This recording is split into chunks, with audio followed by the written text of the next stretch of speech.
ರಾಜ್ಯ ಬಿಜೆಪಿಯಲ್ಲಿ ಶುರುವಾಗಿದೆಯಾ cold war. ರಾಜ್ಯಾಧ್ಯಕ್ಷ ಪ್ರತಿಪಕ್ಷ ನಾಯಕರ ನಡುವೆ ಮುನಿಸು ಹೆಚ್ಚಾಯ್ತಾ? ಅಶೋಕ್ ಅವರಿಂದ ಅಂತರ ಕಾಯ್ದುಕೊಳ್ತಿದ್ದಾರಾ ವಿಜಯೇಂದ್ರ? ರಾಜ್ಯ ಬಿಜೆಪಿಯಲ್ಲಿ ಕೋಲ್ಡ್ ವಾರ್ ಶುರುವಾಗಿದೆಯಾ? ಸೈಲೆಂಟ್ ಆಗಿ ನಡೀತಾ ಇದೆ. ರಾಜ್ಯಾಧ್ಯಕ್ಷ ಹಾಗೆ ಪ್ರತಿಪಕ್ಷ ನಾಯಕರ ನಡುವೆ ಮುನಿಸು ಹೆಚ್ಚಾಯ್ತಾ? ಅಶೋಕ್ ಅವರಿಂದ ಅಂತರ ಕಾಯ್ದುಕೊಳ್ತಿದ್ದಾರಾ ರಾಜ್ಯಾಧ್ಯಕ್ಷ ವಿಜಯೇಂದ್ರ? ವಿಪಕ್ಷ ನಾಯಕ ಅಶೋಕ್ ದೂರ ಇಡುವಂತ ಪ್ರಯತ್ನ ನಡೆದಿದೆಯಾ? ಇಲ್ಲಿ ಪ್ರಧಾನಿ ಕಾರ್ಯಕ್ರಮಗಳಿಂದ ಅಶೋಕ್ ಅವ್ರನ್ನ ದೂರ ಇಡಲಾಗಿದೆ. ಬಹುತೇಕ ಪ್ರಚಾರ ಕಾರ್ಯಕ್ರಮಗಳಿಗೆ ಅಶೋಕ್ ಅವರು ಗೈರಾಗಿದ್ದಾರೆ. ಪ್ರತಿಯೊಂದು ಕಾರ್ಯಕ್ರಮದಲ್ಲಿ ವಿಜಯೇಂದ್ರ ಮಾತ್ರ ಅಬ್ಬರಿಸ್ತಾ ಇದ್ದಾರೆ. ನೋಡಿ, ಮೋದಿ ಕಾರ್ಯಕ್ರಮದಲ್ಲಿ ವಿಜಯೇಂದ್ರ ಅವರು ಹೆಚ್ಚು ಕಾಣಿಸಿಕೊಳ್ಳುತ್ತಿದ್ದಾರೆ. ಚುನಾವಣೆ ಸಮಯದಲ್ಲೇ ಇಬ್ಬರ ನಡುವೆ ಕೋಲ್ಡ್ ವಾರ್ ಶುರುವಾಯ್ತಾ? ಕುತೂಹಲ ಕೆರಳಿಸ್ತಾ ಇದೆ ಅಶೋಕ್ ಹಾಗೆ ವಿಜಯೇಂದ್ರ ನಡೆ. ಏನು ನಡೀತಾ ಇರ್ಬೋದು ರಾಜ್ಯ ಬಿಜೆಪಿಯಲ್ಲಿ? ಎಲ್ಲವೂ ಸರಿ ಇಲ್ವಾ ವಿಜಯೇಂದ್ರ ಮತ್ತು ಅಶೋಕ್ ನಡುವೆ? ನೋಡಿ, ಮೋದಿ ಬಂದರು, ಬೆಳಗಾವಿ ಬಂದರು, ಬಾಗಲಕೋಟೆಗೆ ಬಂದರು, ಬಳ್ಳಾರಿಗೆ ಬಂದರು, ಉತ್ತರ ಕನ್ನಡಕ್ಕೆ ಬಂದರು. ಮೋದಿ ಬಂದಂಥ ಕಾರ್ಯಕ್ರಮದಲ್ಲಿ ಅಶೋಕ್ ಹೆಚ್ಚು ಕಾಣಿಸ್ಕೊಂಡಿದ್ದಾರಾ, ವಿಜಯೇಂದ್ರ ಕಾಣಿಸ್ಕೊಂಡಿದ್ದಾರಾ? ನಮ್ಮ ಮುಂದೆನೇ ಇದೆ ಸಾಕ್ಷಿಗಳು. ಜಾಸ್ತಿ ಕಾಣಿಸಿಕೊಂಡಿರೋದು ರಾಜ್ಯಾಧ್ಯಕ್ಷ ವಿಜಯೇಂದ್ರ ಅವರು. ಆಮೇಲೆ ಯಡಿಯೂರಪ್ಪನವ್ರು ಬಿಡಿ, ಅದು ಸರ್ವೇ ಸಾಮಾನ್ಯ. ಎಲ್ಲ ಕಡೆ ಇದ್ದಲ್ಲಿ ಯಡಿಯೂರಪ್ಪನವರು ಆ ಕಾರ್ಯಕ್ರಮದಲ್ಲಿ ಇದ್ದೇ ಇರ್ತಾರೆ. ನೋಡಿ, ಉದಾಹರಣೆಗೆ ನಿಮಗೆ ಬಾಗಲಕೋಟೆ ಕಾರ್ಯಕ್ರಮ ಮಧ್ಯದಲ್ಲಿ ನೋಡ್ತಾ ಇದ್ದಾರೆ. ಎಕ್ಸಾಂಪಲ್ ಅಷ್ಟೇ ಇದು, ಬಾಗಲಕೋಟೆದು. ವಿಜಯೇಂದ್ರ ಸೇರಿದಂತೆ ಎಲ್ಲ ನಾಯಕರು ಇದ್ದಾರೆ, ಆದರೆ ಅಶೋಕ್ ಅವರೇ ಇಲ್ಲ ಆ ಕಾರ್ಯಕ್ರಮದಲ್ಲಿ. ಇದು ಬಹುತೇಕವಾಗಿ ಮೋದಿ ಬಂದಂಥ ಕಾರ್ಯಕ್ರಮದಲ್ಲಿ ಎಲ್ಲ ಕಡೆಗಳಲ್ಲೂ ಕೂಡ ಅಶೋಕ್ ಅವರು ಕಾಣಿಸ್ತಾ ಇಲ್ಲ. ಯಾಕೆ ಅವ್ರನ್ನ ದೂರ ಇಡಲಾಗ್ತಾ ಇದೆ? ಅಷ್ಟೊಂದು ಬ್ಯುಸಿ ಆಗಿಬಿಟ್ರೆ ಅಶೋಕ್ ಅವರು? ಇಲ್ಲೇನೋ ತಂತ್ರಗಾರಿಕೆ ನಡೀತಾ ಇರ್ಬೋದು. ವಿಜಯೇಂದ್ರ ಅವರು ಹೆಚ್ಚು ಕಾಣಿಸಿಕೊಳ್ತಿದ್ದಾರೆ. ಹೌದು, ರಾಜ್ಯಾಧ್ಯಕ್ಷರಪ್ಪ, ಎಲ್ಲ ಕಾರ್ಯಕ್ರಮದಲ್ಲಿ ಇರಬೇಕು, ಪ್ರೋಟೋಕಾಲು ಒಪ್ಕೊಳ್ತೀವಿ. ವಿರೋಧ ಪಕ್ಷದವರು ಕೂಡ ಅಷ್ಟೇ ಜವಾಬ್ದಾರಿ ಇರುತ್ತಲ್ವಾ? ವಿರೋಧ ಪಕ್ಷದ ನಾಯಕರಿಗೆ ಹಾಗಾದರೆ ಬೆಲೆನೇ ಇಲ್ವಾ, ಲೆಕ್ಕಕ್ಕಿಲ್ವಾ? ಅವರು ಕಡೆಗಣಿಸ್ತಾ ಇದ್ದಾರೆ ಅಶೋಕ್ ಅವ್ರನ್ನ ಅನ್ನೋದು ಪ್ರಶ್ನೆ ಇಲ್ಲಿ. ನೋಡಿ, ಬಹುತೇಕವಾಗಿ ಮೋದಿ ಬಂದಂಥ ಕಾರ್ಯಕ್ರಮಗಳಲ್ಲಿ ಅಶೋಕ್ ಅವರ ಗೈರು ಎದ್ದು ಕಾಣಿಸ್ತಾ ಇತ್ತು. ವಿಜೇಂದ್ರ ಅವರು ಆಲ್ಮೋಸ್ಟ್ ಮೋದಿಯವರ ಎಲ್ಲ ಕಾರ್ಯಕ್ರಮಗಳಲ್ಲಿ ಹಾಜರಿದ್ದರು. ಬಟ್ ಈಗ ಚುನಾವಣೆ ಸಮಯದಲ್ಲೇ ಇದು ಜಾಸ್ತಿ ಸ್ಫೋಟ ಆಗ್ತಾ ಇದೆ. ಇದು ಗೊತ್ತಾಗ್ತಾ ಇದೆ, ಹೇಳೋದನ್ನು ಬೇಡ. ವಿಜೇಂದ್ರ ಮತ್ತು ಅಶೋಕ್ ಅವರ ನಡುವಿನ ಸಂಬಂಧ ಹೇಗಿದೆ ಅನ್ನೋದಕ್ಕೆ ಈ ಕಾರ್ಯಕ್ರಮಗಳು ಸಾಕ್ಷಿ ಆಗ್ತಾ ಇದ್ದಾವೆ. ಎಲ್ಲಿ ಒಟ್ಟಿಗೆ ಕಾಣಿಸಿಕೊಳ್ತಿದ್ದಾರೆ ಹೇಳಿ ನೋಡೋಣ. ಒಟ್ಟಿಗೆ ಪ್ರಚಾರ ಕಾರ್ಯಗಳಲ್ಲಿ ನಾವಂತೂ ಅಪರೂಪ ಇತ್ತೀಚೆಗೆ ನಾವು ಗಮನಿಸೋದಾದರೆ. ಹಾಗೆ ಮೋದಿಯವರ ಕಾರ್ಯಕ್ರಮ ಆಗಿರ್ಬೋದು, ಅಮಿತ್ ಶಾ ಕಾರ್ಯಕ್ರಮ ಆಗಿರ್ಬೋದು, ಅದು ಯಾವುದರಲ್ಲೂ ಕೂಡ ಒಟ್ಟಿಗೆ ಕಾಣಿಸಿಕೊಳ್ತಾ ಇಲ್ಲ. ಬೇಕು ಅಂತಲೇ ಸೈಡ್ ಲೈನ್ ಮಾಡುವಂಥ ಕೆಲಸಗಳಾಗ್ತಾ ಇದೆಯಾ? ಇಲ್ಲೇನಾದರೂ ಅಶೋಕ್ ವಿಜೇಂದ್ರ ಅವ್ರನ್ನ ಓವರ್ಟೇಕ್ ಮಾಡುವಂಥ ಪ್ರಯತ್ನಕ್ಕೆ ಕೈ ಹಾಕಿರಬಹುದಾ?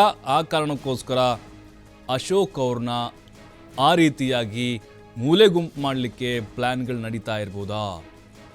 ಅಂದರೆ ಪರ್ಯಾಯವಾದಂಥ ನಾಯಕತ್ವ ಇಲ್ಲಿ ಬರಬಾರ್ದು ಅನ್ನುವಂಥ ಉದ್ದೇಶ ಏನಾದರೂ ಇರ್ಬೋದಾ? ಬಟ್ ಗೊತ್ತಿಲ್ಲ. ಇಬ್ಬರ ನಡುವಿನ ಆ ವೈಮನಸ್ಸೇನಿದೆ, ಮುನಿಸೇನಿದೆ, ಅದು ಜಾಸ್ತಿ ಆಗ್ತಾ ಇದೆ.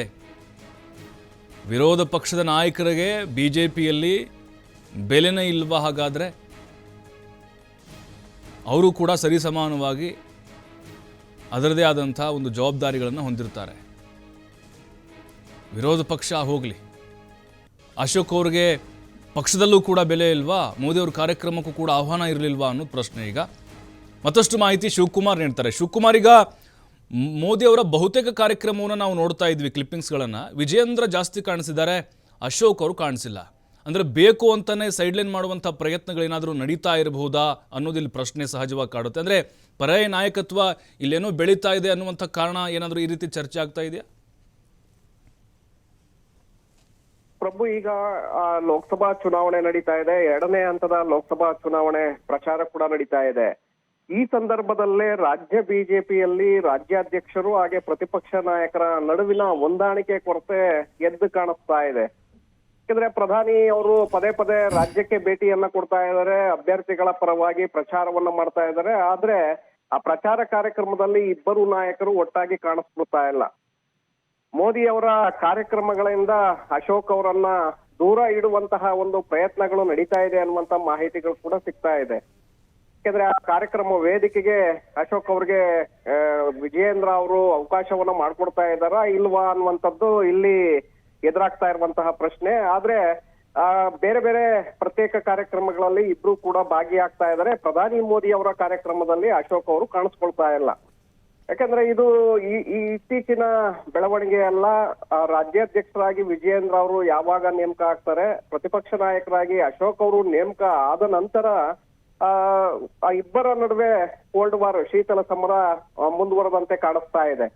ಯಾಕಂದ್ರೆ ಪರ್ಯಾಯ ನಾಯಕತ್ವ ಇಲ್ಲಿ ಎಲ್ಲಿ ಮುಂದಿನ ದಿನಗಳಲ್ಲಿ ಅವಕಾಶವನ್ನ ಕಿತ್ಕೊಳ್ತಾರೋ ಅನ್ನುವಂತಹ ಕಾರಣಕ್ಕೋ ಅಥವಾ ಅಶೋಕ್ ಅವರನ್ನ ಬಿಟ್ಟಿದ್ದೇ ಆದ್ರೆ ಮುಂದೆ ತಮ್ಮ ಅವಕಾಶಗಳಿಗೆ ಅಡ್ಡಿ ಆಗ್ತಾರೆ ಅನ್ನುವಂತಹ ಕಾರಣಕ್ಕೂ ವಿಜಯೇಂದ್ರ ಬಹಳಷ್ಟು ಅಂತರವನ್ನ ಅಶೋಕ್ ಅವರಿಂದ ಕಾಯ್ದುಕೊಳ್ತಾ ಇದ್ದಾರೆ. ಪ್ರತಿಯೊಂದರಲ್ಲೂ ಕೂಡ ಅಶೋಕ್ ಅವರನ್ನ ದೂರ ಇಡುವಂತಹ ಒಂದು ಪ್ರಯತ್ನವನ್ನ ವಿಜಯೇಂದ್ರ ಅವರು ಮಾಡ್ತಾ ಇದ್ದಾರೆ. ಮುಂದಿನ ಒಂದು ರಾಜಕೀಯ ಸ್ಥಾನಮಾನಗಳನ್ನ ಗಮನದಲ್ಲಿಟ್ಕೊಂಡೇ ಮಾಡ್ತಾ ಇರುವಂತೆ ಕಾಣಿಸ್ತಾ ಇದೆ.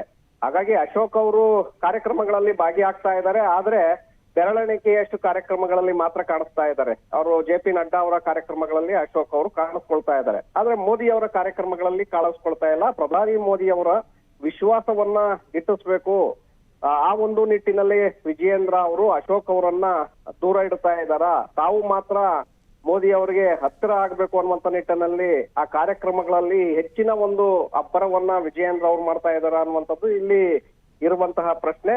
ಸೊ ಹಾಗಾಗಿ ರಾಜ್ಯ ಬಿಜೆಪಿಯಲ್ಲಿ ಇಬ್ಬರು ನಾಯಕರ ನಡುವೆ ಹೊಂದಾಣಿಕೆಯ ಕೊರತೆ ಕಾಣಿಸ್ತಾ ಇದೆ. ಜೊತೆಗೆ ಇಬ್ಬರ ನಡುವೆ ಕೋಲ್ಡ್ ವಾರ್ ಕೂಡ ಹೆಚ್ಚಾಗ್ತದಂತೆ ಕಾಣಿಸ್ತಾ ಇದೆ. ಪ್ರಭು, ಥ್ಯಾಂಕ್ ಯು ಶಿವಕುಮಾರ್ ಮಾಹಿತಿಗಾಗಿ.